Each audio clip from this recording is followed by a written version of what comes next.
Hello everyone. कैसे हो आप सभी। ओम्स अगेन आप सभी का हार्दिक स्वागत है हमारे इस सीरीज़ में। आज मैं डिस्कशन को आगे कंटिन्यू करूँगा। लास्ट मैंने 3 लेक्चर आपके साथ डिस्कस किए जिसमें कुछ बेसिक चीज़ें कवर की है। Right now today I will discuss with you all guys the application part of Gauss law. Like in last lecture we will cover the concept of Gauss law. Gauss law में हमने study किया था कि with the help of Gauss law we can find out the flux and electric field. Right, तो flux हमारे पास कोई 3D body हमारे पास है। If in case of 3D body के अंदर कोई हमारे पास चार्ज है, इन दैट केस अगर हम लोग फ्लक्स फाइंड आउट करते थे तो हमारे पास फ्लक्स क्या आता था, चार्ज अपॉन एप्सिलॉन नॉट। जैसे कि हम लोग फ्लक्स की बात करते थे। डिस्कशन से पहले मैं आपको बता दूं, मेरा नाम महेंद्र कुमार है। मैं एमएससी फिजिक्स NIT जालंधर से हूँ और मैं फिज़िक्स पढ़ाता हूँ +1 +2 सभी बोर्ड्स के स्टूडेंट्स को, और जितने भी IIT JEE हो या फिर नीट के स्टूडेंट हो उनको भी मैं फिजिक्स टीच करता हूँ। राइट, तो now without extra discussion we will continue on topic. Right, हमारे टॉपिक में हम कहाँ से शुरुआत करेंगे और किस तरह से शुरुआत करेंगे आप लोगों को ध्यान देना है। राइट,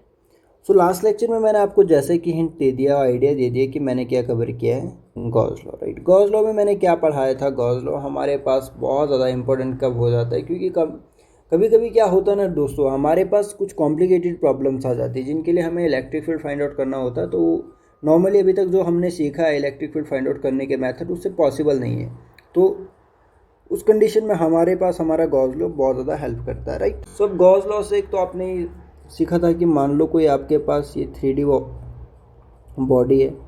अगर 3D बॉडी के अंदर कोई चार्ज है तो उसके लिए आप क्या निकालते हैं, फ्लक्स क्या होता है, charge inside upon epsilon not. ये आपको कहाँ से मिला था, ये आपको गॉस लॉ से मिला था ना। अब इसके बाद आज मैं डिस्कशन को कंटिन्यू करूँगा और डिस्कशन में मैं नई बात ऐड करना चाहता हूँ, एप्लीकेशन कहाँ का अप्लाई होता है, क्या क्या एप्लीकेशन है गॉस लॉ की।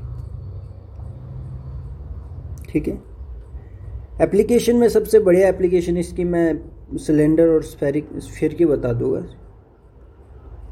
एक सिलेंडर की और दूसरी स्फीयर की।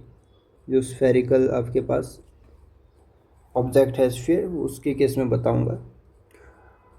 तो इस डिस्कशन को कंटिन्यू करने से पहले मैं आपको बता दूं कि हमारे पास 2 तरह के सिलेंडर भी और 2 तरह के स्फीयर भी पॉसिबल है। ये स्फेरिकल नहीं, सॉरी स्फीयर है। ठीक है,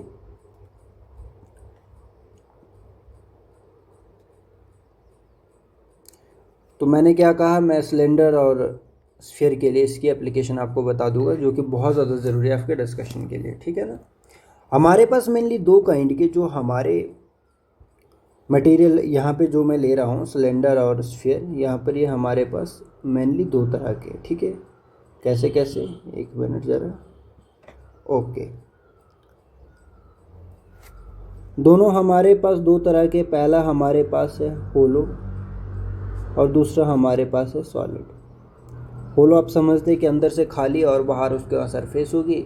सॉलिड में तो पूरा का पूरा मटेरियल फुलफिल होता है। ठीक है, अब इसमें मैं क्या डिस्कशन करना चाहता हूँ, मैंने जो डिस्कशन स्टार्ट किया सिलेंडर और स्फीयर के लिए, कि मेरे पास 2 तरह के सिलेंडर होते हैं, होलो और सॉलिड, और सेम ही मेरे पास 2 तरह के स्फीयर और स्फीयर भी होलो और सॉलिड। राइट, अब इसमें भी हमारे पास अलग अलग टाइप होती है। होलो स्फीयर और सिलेंडर भी 2 तरह के होते हैं। एक होता है नॉन कंडक्टिंग, एक होता है कंडक्टिंग। ठीक है, और सेम इधर भी हमारे पास यही बात आती है, नॉन कंडक्टिंग और कंडक्टिंग। इसमें एक स्पेशल केस है दोस्तों, इसका आपको ध्यान रखना है। आपके पास होलो और सॉलिड दोनों में, चाहे वो सिलेंडर हो चाहे वो स्फीयर हो,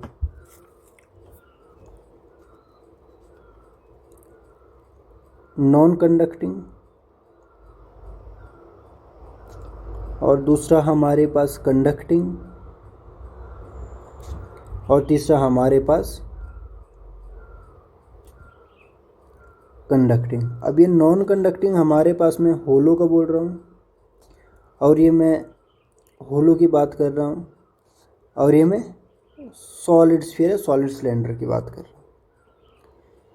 इन 3 केस में हमारे पास ऑलवेज जो हमारा चार्ज होता है ना दोस्तों, अब यहाँ तो आपको सीधे सीधा आइडिया लग रहा है कि होलो अंदर खाली है तो सारा चार्ज कहाँ आ जाएगा, सरफेस के ऊपर आ जाएगा। सो सेम हमारे पास जो कंडक्टिंग हमारे पास सिलेंडर हो या स्फीयर हो, सॉलिड सॉलिड सिलेंडर या स्फीयर हमारे पास कंडक्टिंग हो या फिर नॉन कंडक्टिंग स्फीयर हो या फिर हमारे पास सिलेंडर हो, बट कैसा, सॉलिड। इसमें भी हमारे पास जो हमारा चार्ज है वो कहाँ आ जाता है, सरफेस पे आ जाता है। ये बहुत ज़रूरी बात आपको पता होनी चाहिए, ठीक है ना। ये जो इन केस में हमारे पास जो चार्ज आता है वो कहाँ पे आ जाता है, charge on the surface of material, right.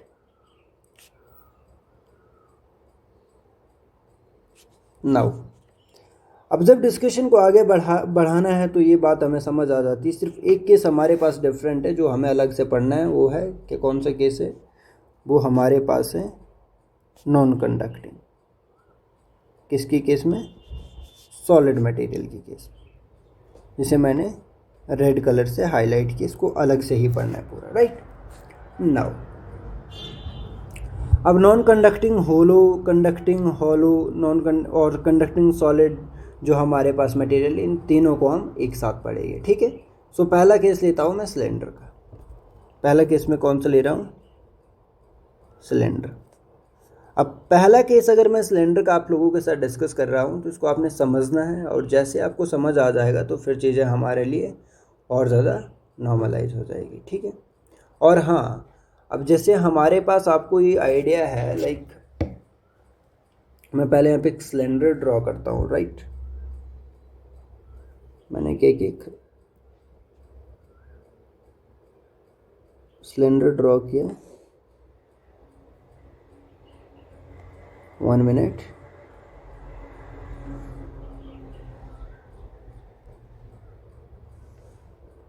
थोड़ा सा स्पेस, अच्छा, ओके।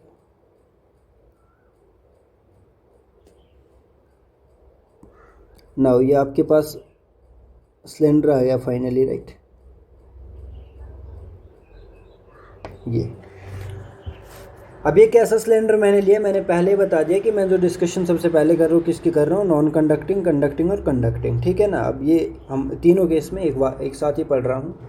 अब इसमें क्या है कि इसमें मैंने आपको मेनली बता दिया, ये आपके पास मान लो ये रेडियस आर है, ठीक है। और यहाँ पर मैं एक एक्सिस ड्रॉ कर लेता हूँ इसके लिए, तो थोड़ी सी डिस्कशन में और जान आ जाएगी। ये एक्सिस है सिलेंडर की। अब इसमें मैंने बता रखा आप लोगों को कि जब भी आप ये तीनों केस पढ़ते हैं, कौन कौन सा, पहला केस आपके पास कौन सा आ गया, होलो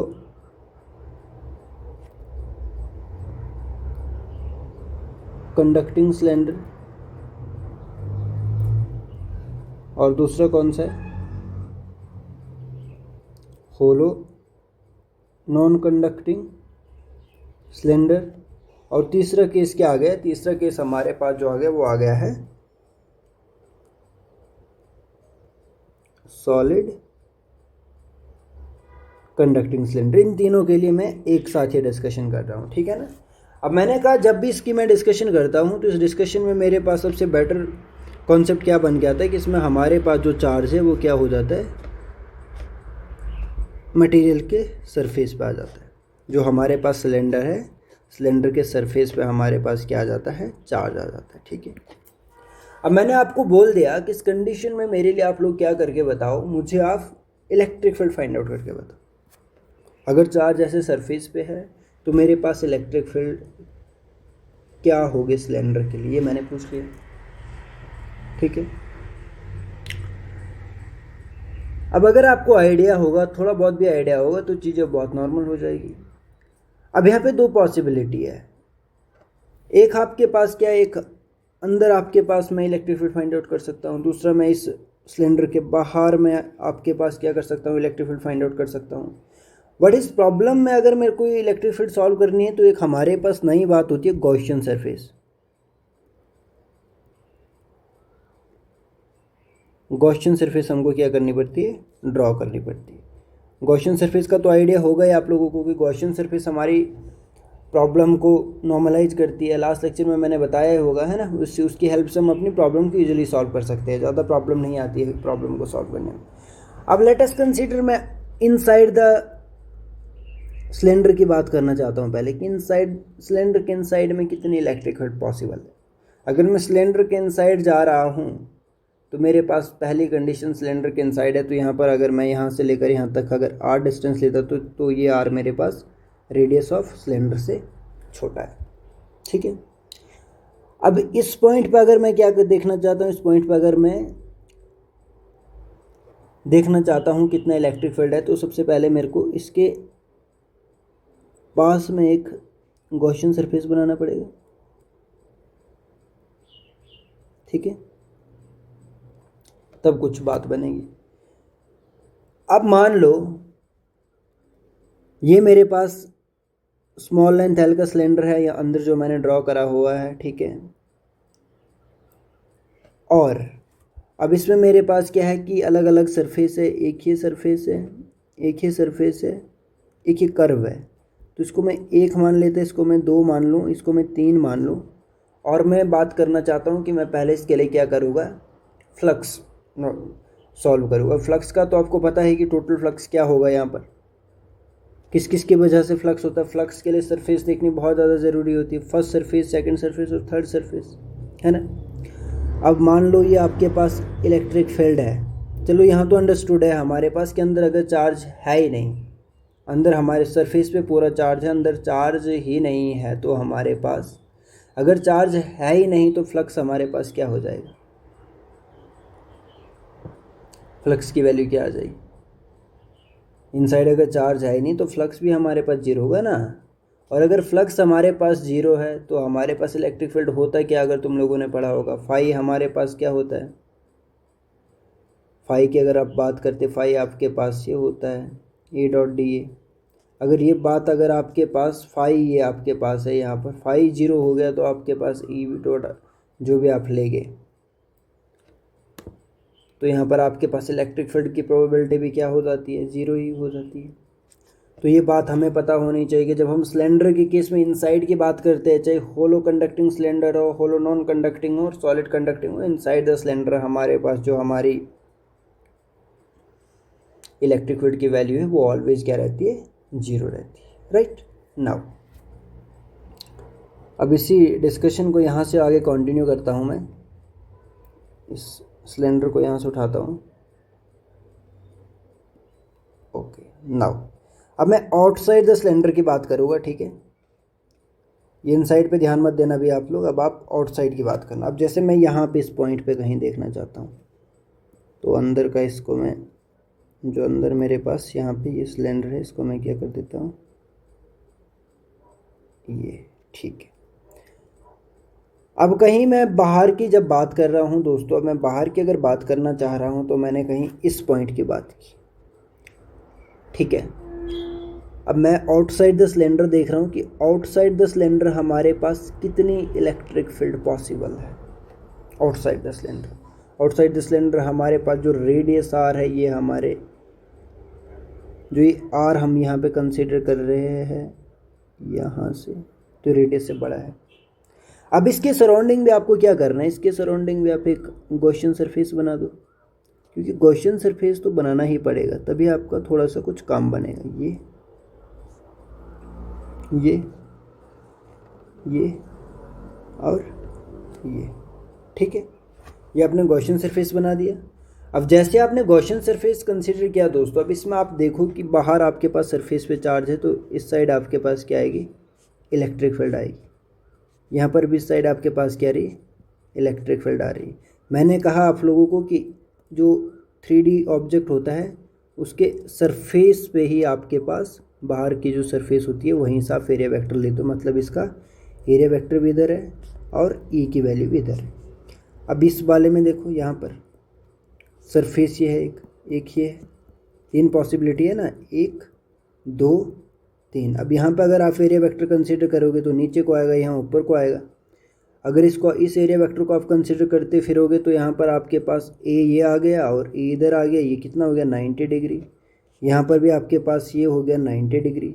और यहाँ पर सिर्फ एक पॉसिबिलिटी है, जब सरफेस आपके पास है तो यहाँ पर ई एंड ए दोनों एक डायरेक्शन में, जो कि आपके पास 0 डिग्री का एंगल बन रहा है। ठीक है, तो अगर मैं यहाँ पर भी अगर फ्लक्स टोटल की बात करता हूँ, फाई टी अगर मैं निकालता हूँ, फाई टी क्या आ जाता है मेरे पास, φ1 + φ2 + φ3। और 1 और 2 और 3, इसको मैं 3 मान रहा हूँ, तो ये 0 हो गया, ये 0 हो गया। अब इसमें कुछ वैल्यू आएगी, क्या वैल्यू आएगी आपको पहले ही पता है, फाई टी क्या हो जाएगा, फ्लक्स की वैल्यू क्या आ जाएगी, फाई टी, यहाँ पर ई डी है ना। ई डी आपके पास आएगा, अगर ई डी आपके पास आ गया, एक मिनट, हाँ ई डी आपके पास आ गया। अब इसको अगर आप देखोगे यहाँ से इजीली सॉल्व हो जाएगा ये, इसमें कोई ज़्यादा दिमाग लगाने जैसा कुछ नहीं है। अब आपको पता है फाई टोटल क्या होता है, फाई टोटल होता है charge inside the material and upon epsilon not. ये आपने फ्लक्स की जो डेफिनेशन पढ़ी है गॉस लॉ से, वहाँ से पढ़ा हुआ है। यहाँ पे ई आपके पास कांस्टेंट, इसको बाहर निकाल दो, अंदर आया आपका एरिया। सो आप लोगों को पता है एरिया क्या होता है सिलेंडर का एरिया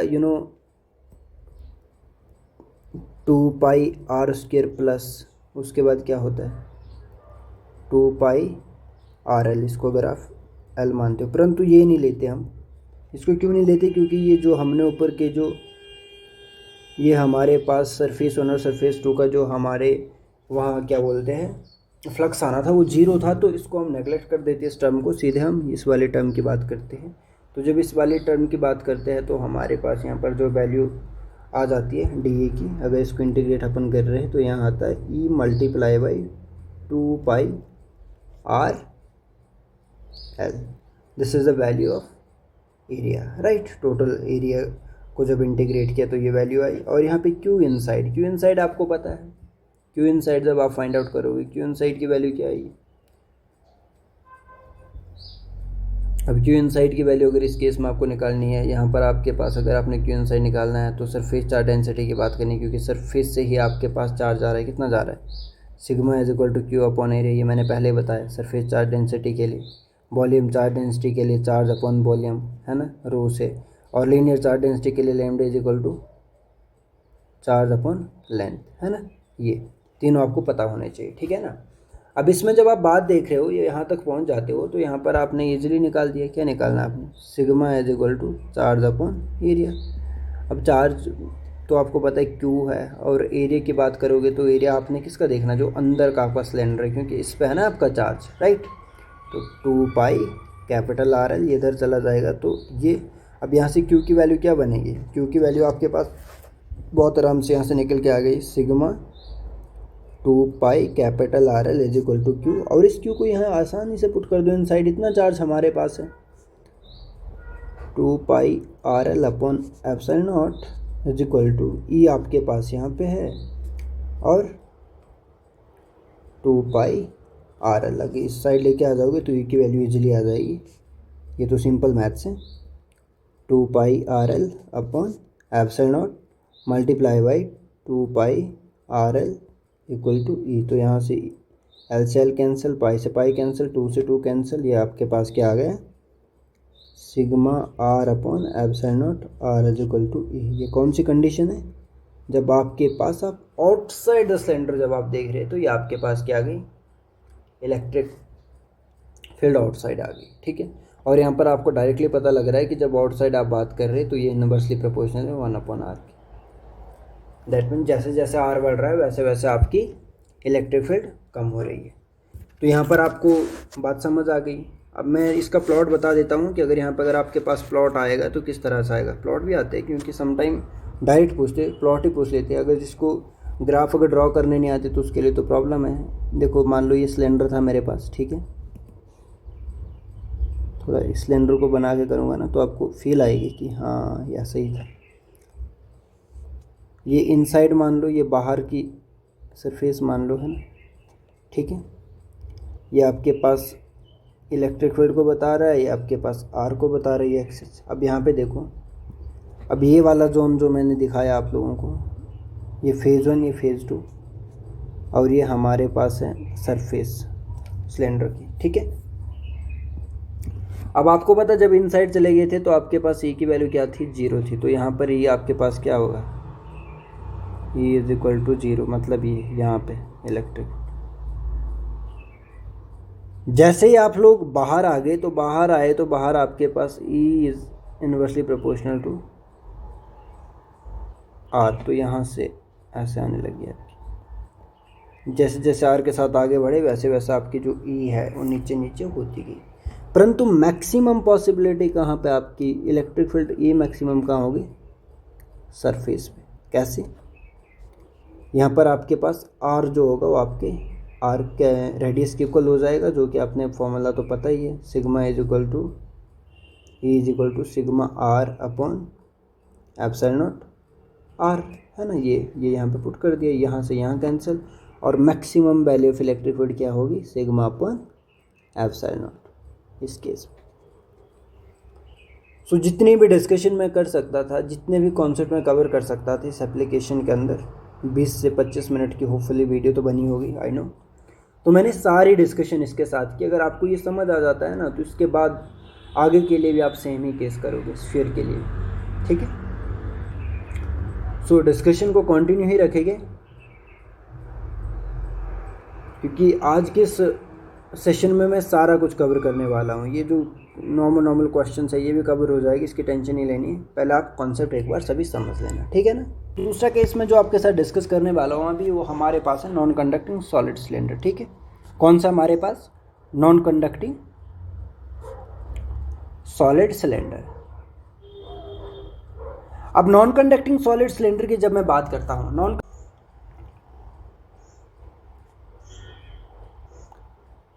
ये मेरे पास सिलेंडर है, ठीक है।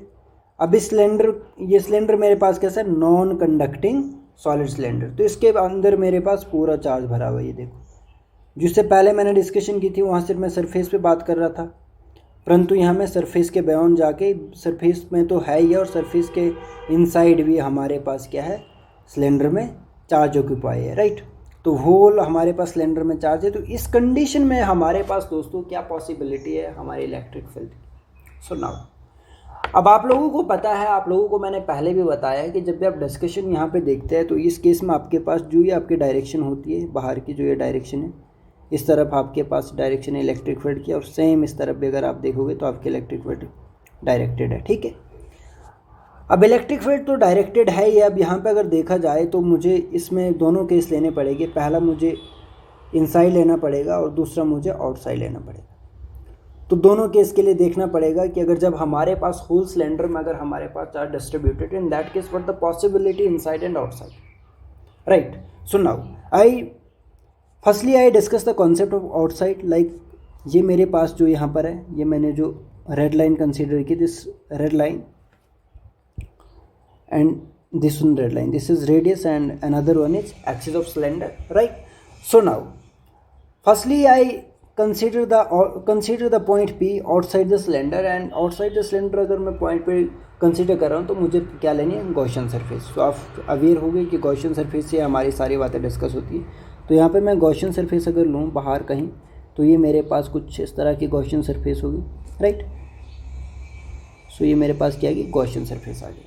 अब गॉसियन सरफेस में आप लोगों को पता है यहाँ पर मुझे ये 3 जोन देखने को मिल रहे हैं, first, second and third. First and second में आपको पता है ये एरिया वेक्टर की डायरेक्शन होगी, राइट।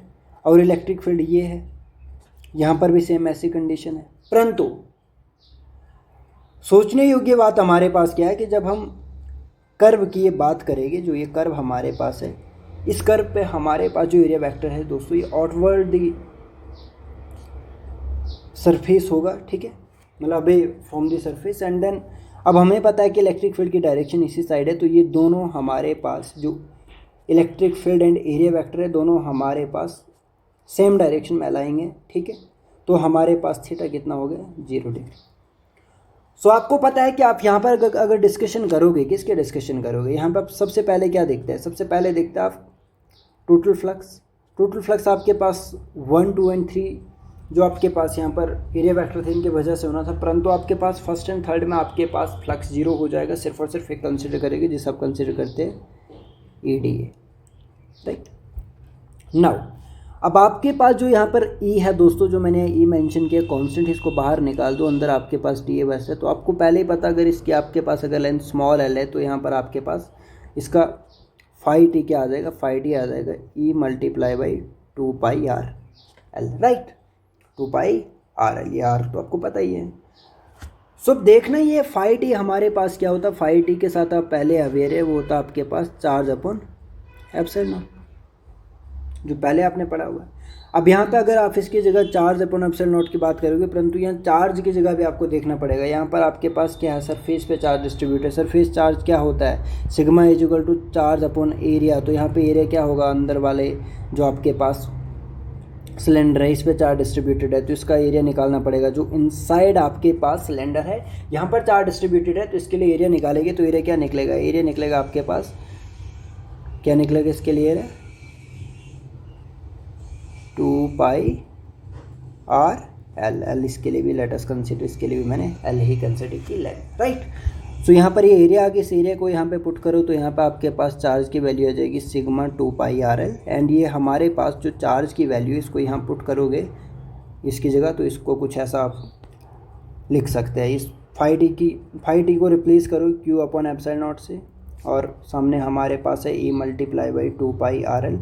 एंड क्यू की वैल्यू आपके पास गिवन यहाँ पर है, ये जो आपको दिखाई दे रही है, जिसे आप कह रहे हो sigma 2 pi capital R L epsilon not is equal to E multiply by 2 pi are L. यहाँ से एल कैंसिल और 2 पाई से 2 पाई कैंसिल, तो आपके पास sigma r epsilon not small r E आ गया। किसके लिए, जब आप नॉन कंडक्टिंग सॉलिड सिलेंडर के आउटसाइड में आप इलेक्ट्रिक फील्ड देखना चाह रहे थे, तो ये भी आपके पास सेम आ गई। तो यहाँ से एक बात और क्लियर हो रही है, अगर आप चीज़ों को समझते हैं तो बहुत इजीली आप बोल सकते हैं कि यहाँ से जब आपने इस कॉन्सेप्ट को भी देखा, तो आपके पास चाहे आप होलो की बात करो, ठीक है, चाहे आप होलो सिलेंडर की बात करो, या फिर चाहे आप सॉलिड सिलेंडर की बात करो, ठीक है। होलो, ये किसकी बात कर रहा हूँ, सिलेंडर की बात कर रहा हूँ। चाहे होलो सिलेंडर की बात करो या फिर आप सॉलिड सिलेंडर की बात करो, इसमें भी दोनों कॉन्सेप्ट आप कौन कौन से देखते हैं आप कंडक्टिंग, और दूसरा देखते हैं आप लोग नॉन कंडक्टिंग। कंडक्टिंग और नॉन कंडक्टिंग दोनों, जब आप आउटसाइड में अगर बात करते हो तो आउटसाइड में आपके पास चारों केसेज में सेम इलेक्ट्रिक फील्ड, ठीक है। व्हाट नाउ, अभी के केस में जब आप डिस्कशन करोगे इनसाइड, जब आप इनसाइड द सिलेंडर आ जाओगे, तो इनसाइड द सिलेंडर पहले आपके पास क्या होता था, जब आपने पहले केस डिस्कस किए थे, इलेक्ट्रिक फील्ड आपके पास जीरो होती थी। इलेक्ट्रिक फील्ड जीरो क्यों होती थी, क्योंकि इनसाइड द सिलेंडर आपके पास कोई भी चार्ज अवेलेबल नहीं था। अगर चार्ज अवेलेबल नहीं है तो ऑफ कोर्स आपके पास इलेक्ट्रिक फील्ड पॉसिबल नहीं है। सो नाउ अब इलेक्ट्रिक फील्ड अगर यहाँ पे देखनी है, तो अब चार्ज हमारे पास ऑलरेडी है, तो अभी मैं फिर से सेम जो मैं अभी तक आपके साथ डिस्कस करता आया हूँ, तो वही चीज़ यहाँ पे कंसिडर करूँगा। तो ये मैंने पहला केस आपके साथ कौन सा किया था, आउटसाइड वाला। आउटसाइड में क्या होता है, जो आपके पास आउटसाइड में जो आपके पास आर है, ये ग्रेटर देन होता है आपके पास रेडियस, ठीक है। पहला ये वाला केस हमने डिस्कस किया। नाउ अब जो दूसरा केस मैं डिस्कस करूँगा, दूसरा केस आपके साथ डिस्कस करूँगा दोस्तों, वो है मेरे पास इनसाइड वाला। मतलब इनसाइड द सिलेंडर में देखूंगा कि कितनी इलेक्ट्रिक फील्ड पॉसिबल है, तो ये हमारे पास r less than r condition है, ठीक है। तो वही मैं एक बार यहाँ पर इस स्लाइड पे आपके साथ सिलेंडर कंसीडर करूँगा एक बार फिर से। ये मैंने सिलेंडर कंसीडर किया, और इस सिलेंडर में हमारे पास अब देखना हमने कि how much electric field possible in this case. तो ये आपको पता है, आपके पास रेडियस आर और ये आपके पास एक्सिस है ना, एक्सिस ऑफ सिलेंडर। अब नाउ अब ये अंडरस्टूड है कि आपके पास इसके अंदर क्या है, पॉजिटिव चार्ज है, ठीक है। मैं सारा नहीं बनाऊंगा पर आपको बता दिया। अब मैं कहीं अंदर आ गया किसी पी पॉइंट पे, मेरे को क्या करना है, यहाँ से इलेक्ट्रिक फील्ड देखना है कि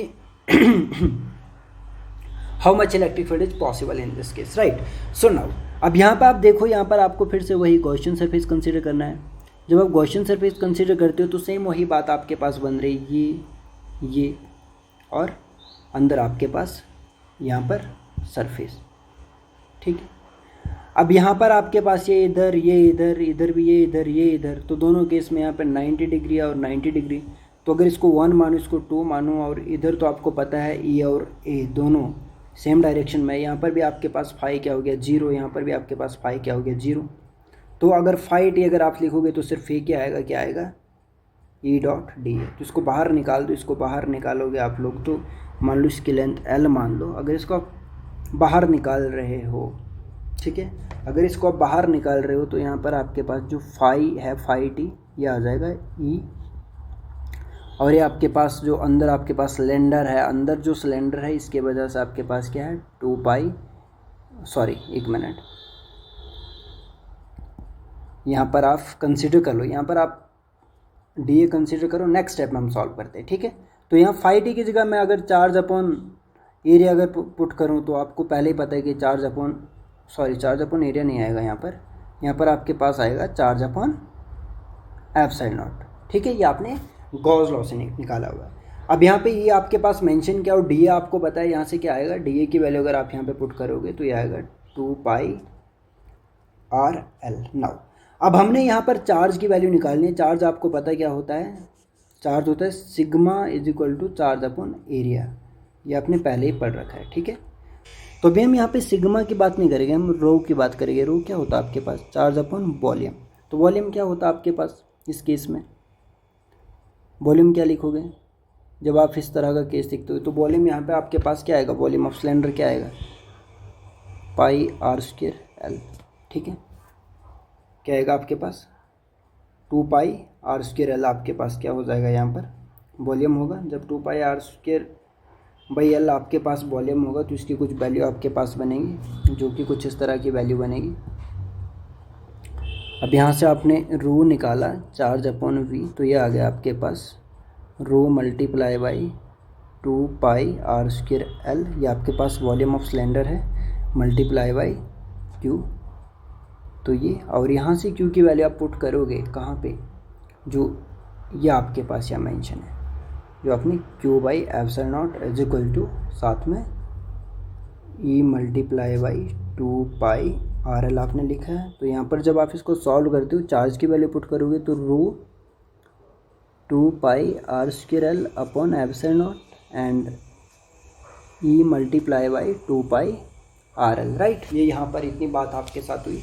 अब यहाँ से आपके पास 2π से 2π कैंसिल, r² से r कैंसिल, l से l कैंसिल, तो यहाँ पे आपके पास क्या बना, रो r अपॉन एप्सिलॉन नॉट, और इस साइड से आपके पास कुछ बचा नहीं, तो आपके पास रो r अपॉन एप्सिलॉन नॉट आपके पास क्या आ गया, इलेक्ट्रिक फील्ड। तो ये वैल्यू आपकी इलेक्ट्रिक फील्ड की आती है कब, जब आप एक सॉलिड जो आपके पास नॉन कंडक्टिंग स्फीयर होता है उसके अगर अंदर चले जाते हो तो ये वैल्यू है। तो यहाँ से ये पता चल रहा है कि जो हमारे पास E है ये आपके पास डायरेक्टली प्रोपोर्शनल है R के, ठीक है ना।